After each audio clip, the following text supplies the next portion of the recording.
Imagine it's Thanksgiving Day, your family and friends are all gathered around the table, a beautiful meal prepared, enjoying each other's company and laughing, having a great time, when you notice your uncle moan, grab his chest, and slump over in his chair.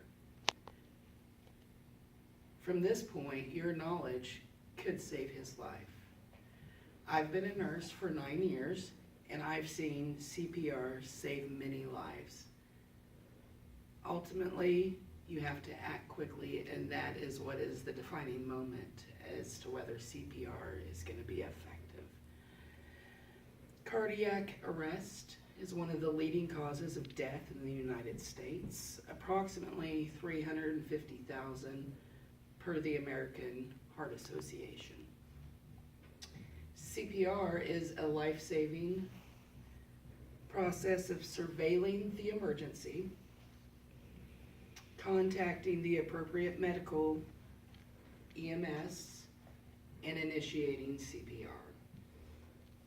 Cardiac arrest, survival depends on immediate start of CPR. The quicker you start, the more chances they have of living. 70% of cardiac arrest happens in the home setting. Only 46% get immediate help from family. That 46% can be a real game changer.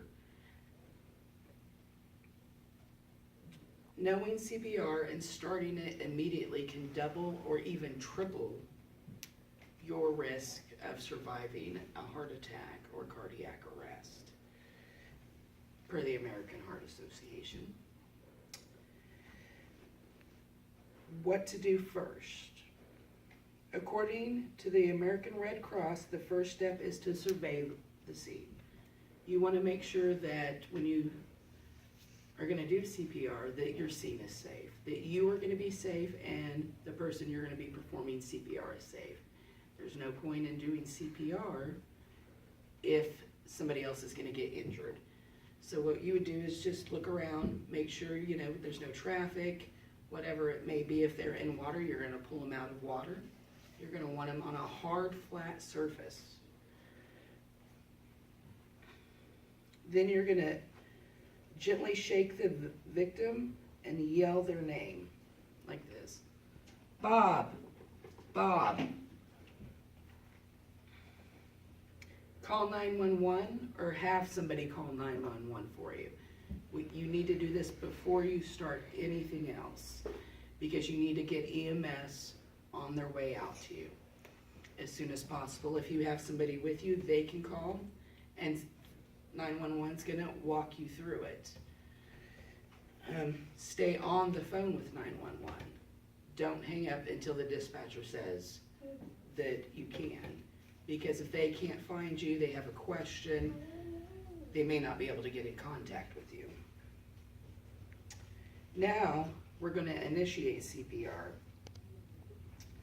And the steps include: victim is in the correct position on a hard, flat surface. CPR is not going to be effective if you're on a soft surface, because you need it to be hard so you can manually pump the heart. You're at the shoulders of the victim when you start CPR. You're going to open the airway by tilting the head back. Now you're going to look, listen, and feel. And by doing that, you're going to put your ear where you're listening. You're looking for the chest rising, and you're going to feel for breath on your cheek. You're going to check for a pulse. You can do this by placing 2 fingers in the groove of your neck, of their neck. Now, if there is a pulse, you are not going to initiate CPR. Now he doesn't have a pulse, he's not breathing, we're going to initiate CPR. You're going to begin your chest compressions. You're going to position your hand over the victim's chest. You're going to place one hand right over the chest on the sternum, your other hand on top. Now for CPR to be effective and your compressions to be effective, The new recommendation is that you have to compress 2 inches, and you have to do 100 per minute, compressions per minute. So you'll do compressions for 30 seconds, like so. Ultimately, you want to be able to lock your elbows in for the most effective. And then every 30 seconds, stop. You're going to tilt the head back, and you're going to give 2 breaths. You give normal breaths, the same that you would if you inhale and exhale. You don't want to give too much breath, because then you can actually do more damage than good.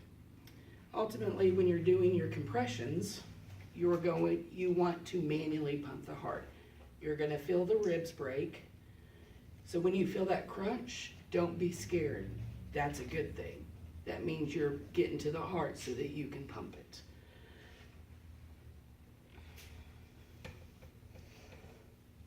You're going to repeat these steps until EMS arrives. Remembering these steps can save a person's life. So that in itself is enough to warrant learning CPR. I highly recommend that everybody take a CPR class, just to go more in depth on the subject. It's not something that you can fully learn in 7 minutes. Cardiac arrest, it can happen. It can happen to anybody, anywhere, any age. I've seen 16-year-olds fall over dead from cardiac arrest. It does not discriminate. Always make sure you secure your scene. Your safety is first. You can't help somebody if it's going to hurt you. And then you're going to start CPR. Family and friends, their life is literally in your hands.